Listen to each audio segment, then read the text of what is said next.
Os temas de hoje são a música que tocava Pitágoras, as esferas da música, tocando pi, a transcendentalidade da música, ser único, luz e escuridão transformadas neutro, raio de 151, a espécie que invadiu o mundo, a ocupação da Terra, o HS e a sincronicidade de Jung, a união do quântico com a estrutura suave e contínua de Einstein, raio de 158, piscina e salto olímpico, procurando as melhores pessoas. Nós vamos começar pelo primeiro, que é a música que tocava Pitágoras. O modelo pirâmide começou em julho de 1992, coincidiu com a minha ida do posto fiscal, na divisa com o Rio de Janeiro. Em 1994 eu pensei a grade signalítica, de onde saiu depois a primeira versão da rede coordinata e muito mais tarde a segunda versão dela. Então eu tenho essa dívida com Carl Sagan, eu não sei falar inglês, e nesse livro, Contato, que é da Guanabara, editora Guanabara, nos Estados Unidos é de 1986 e no Brasil é de 1900 ao contrário, nos Estados Unidos é de 1985 e no Brasil de 1986. Nesse livro, que depois foi filmado num filme horrível, detestável, com a Judy Foster, corrompeu a classe e a profundidade do texto. Ele passou uma imagem totalmente distorcida do livro, embora, segundo dias, não tenha sido orientado por ele, mas a mensagem do livro é totalmente distinta da mensagem boboca do filme. Então, a abertura dos dígitos de Pi tem uma história longa, começa com os egípcios em 1700 a.C. e até o aparecimento dos computadores, pouco tinham avançado 700 casas decimais, ao passo que com a disseminação das máquinas programadas, avançaram em 1985, quando o livro foi lançado, já tinham calculado 16 milhões de casas decimais, das quais 10 milhões foram comprovadas.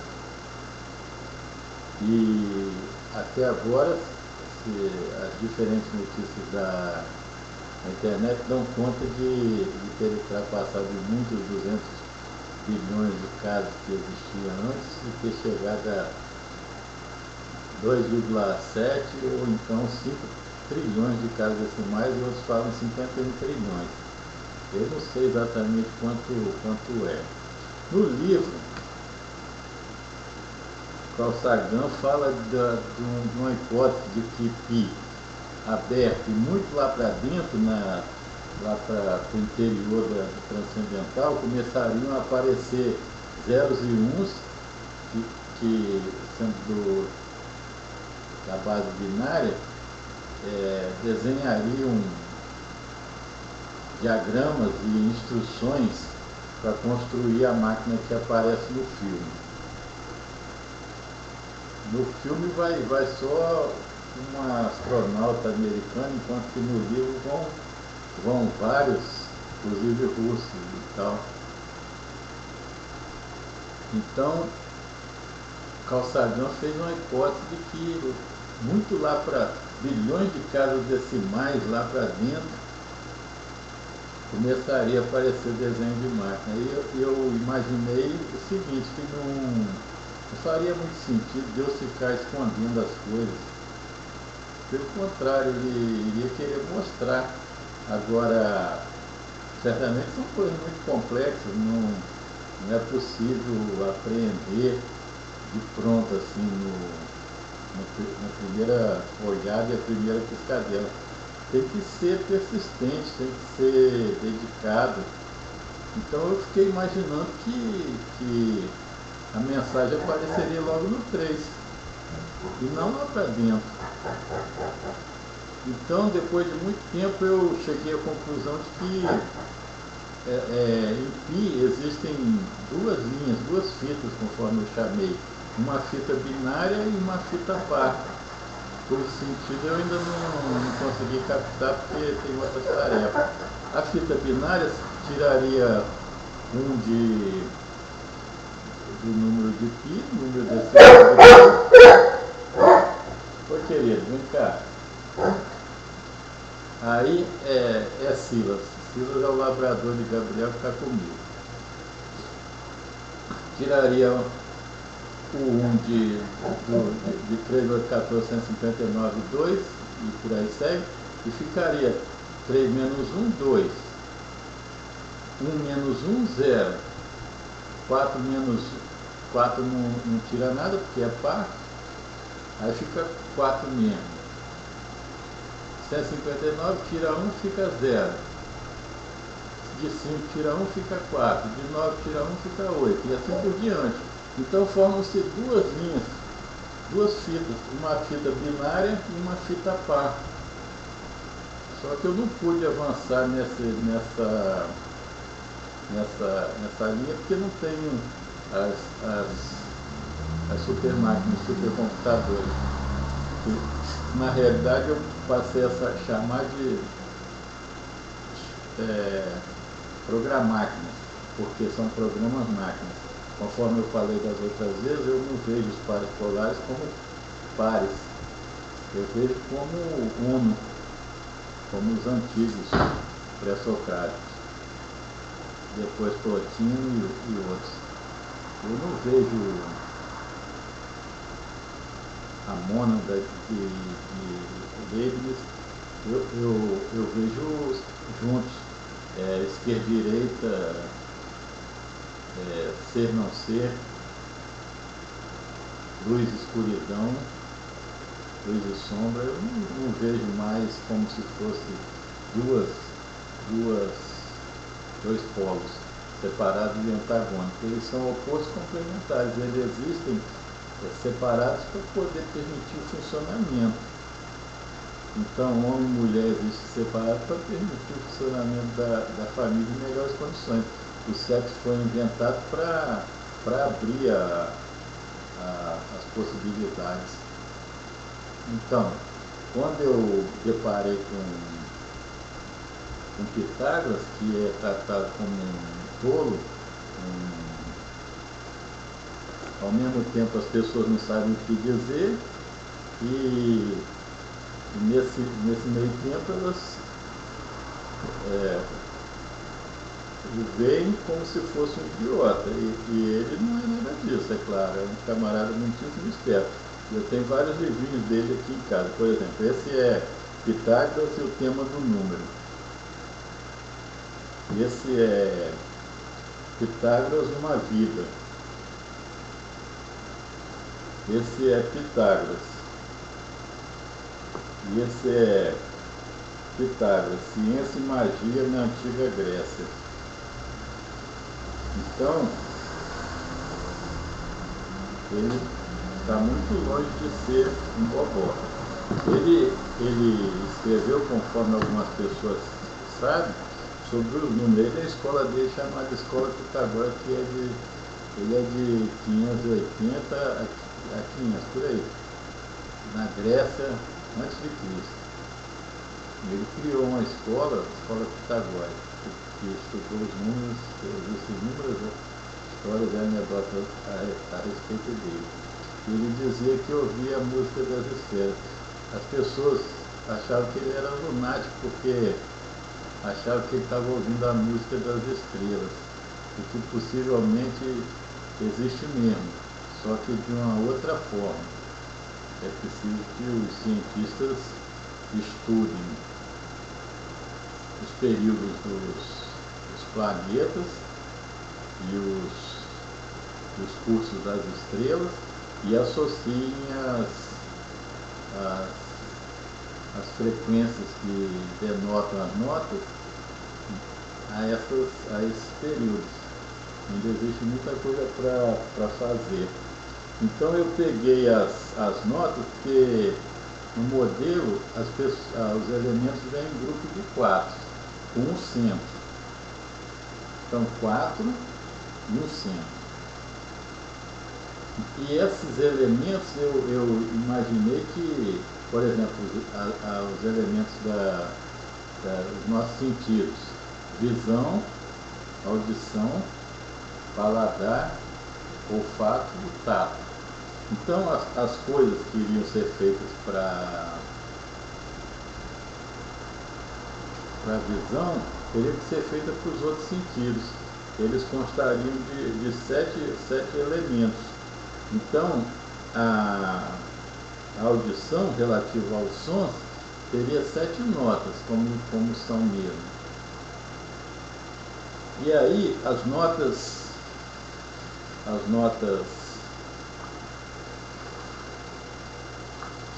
que os músicos atribuíram, os desenhos delas e as frequências que eles tomaram, vêm exatamente de Platão.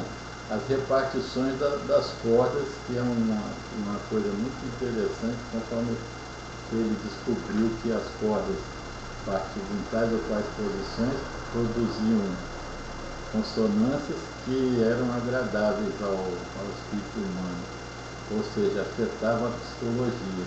Se as pessoas tivessem trabalhado essa questão, teria ocorrido muito mais avanço do que ocorreu. Em todos os casos, as pessoas atribuíram, mediram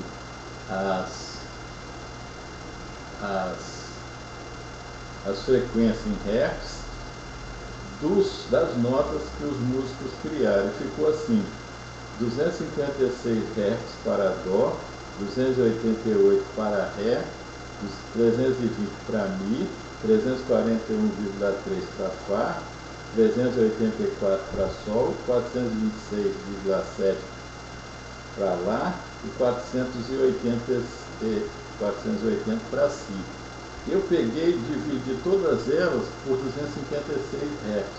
Então, naturalmente, ficou 1 para Dó, 125 para Ré, 250 para Mi, 333 para Fá, 500 para Sol, 667 para Lá, 875 para Si.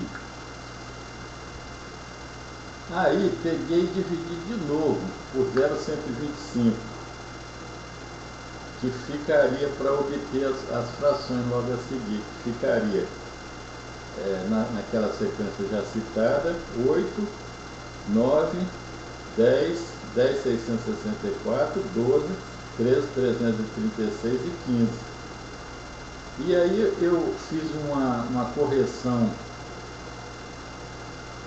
porque quatro estavam, no meu modo de entender, corretas e 3 estavam destoando. Então eu pensei que a série poderia ser 8, 9, 10, 11, 12, 13, 14. E aí na reforma ficariam destoando Fá, que deveria ser 1,375 e era 1,333. Lá, que deveria ser 1,625 e era 1,667. E Si, que deveria ser 1,750 e estava como 1,875. 480 aqui, ó. Então as novas frequências seriam agora corrigidas: 256 Hz para Dó, 288 para Ré, 320 para Mi, 352 para Fá, 384 para Sol 416 para lá e 448 para si. Então, na base 7 e não na base 10, elas ficariam 0, 1, 2, 3, 4, 5 e 6. As frações atuais, conforme supostamente derivaram de Pitágoras, e as futuras dessa restauração. Aqui existe um paralelo com Tolkien, J.R.R. Tolkien, do Senhor dos Anéis, porque no Silmarillion, quando Eru Ilúvatar começa a criação do mundo, ele prepara uma música. E Melkor Morgoth se precipita e canta a música sem entender direito. Então o universo sai distorcido. E se assemelha a essa coisa de Pitágoras. 3 notas estão distorcidas. Então as frações atuais são para Dó, Ré, Mi, Fá, Sol, Lá, Si. Seriam as de Pitágoras: 1, 9 oitavos, 5 quartos, 4 terços, 3 meios, 5 terços e 15 oitavos. As novas frações seriam 8 oitavos, 9 oitavos, 10 oitavos, 11 oitavos, 12 oitavos, 13 oitavos e 14 oitavos. Então, isso, evidentemente, implica que todos, a generalidade dos instrumentos teriam que ser modificados para tocar as novas frequências. Eu pretendi a ajuda das pessoas para ir lá na UFES ver se um pianista tocava perante a sensibilidade humana, que são os sons audíveis, as notas segundo as frações modificadas no piano, nos comprimentos do piano. Mas eu não consegui essa coisa. Nem ajuda de um programador para definir um programa do qual eu ainda vou falar no Tocando Pi. E infelizmente não consegui. Então, aí fica as novas notas conforme eu coloquei, centradas em Fá, que seria o número 3. Então, Pi começaria por Fá, que é o 3, 3,14159 e assim por diante. Só que convertido tudo na base 7, que nós vamos falar logo em seguida. Então, nós vamos botar assim, ó. A Dó teria uma nova frequência de 256, dividido por 256 dá 1, dividido por 0,125 dá 8. E assim por diante. Ré, 288, 1, 125, 9 e 1 da base 7. Mi, 320, 1,250, 10, 2. Fá, 352, 1, 375, 11, 3. Sol, 384, 1,500, 12, 4. Lá, 416, 1,625, 13, 5. Si, 448, 1,750, 14, 6. Então, a mesma coisa teria, como a gente viu, que ser feito para ter 7 imagens fundamentais, 7 sons fundamentais, 7 cheiros fundamentais, 7 gostos fundamentais e 7 pressões fundamentais. E aí a gente começaria a tocar os transcendentais, porque não é só Pi, teria que ser Fi, a razão áurea, né, o número áureo, que Euclides falava lá em 300 a.C. Teria que ser a base dos logaritmos neperianos, teria que ser os transcendentais todos, que existem vários na física matemática. Então, a mesma regrinha deveria valer para todos eles. Então, se porventura depois eu conseguir ajuda, seria o caso de tocar essa coisa, que é o tema seguinte no papo de hoje.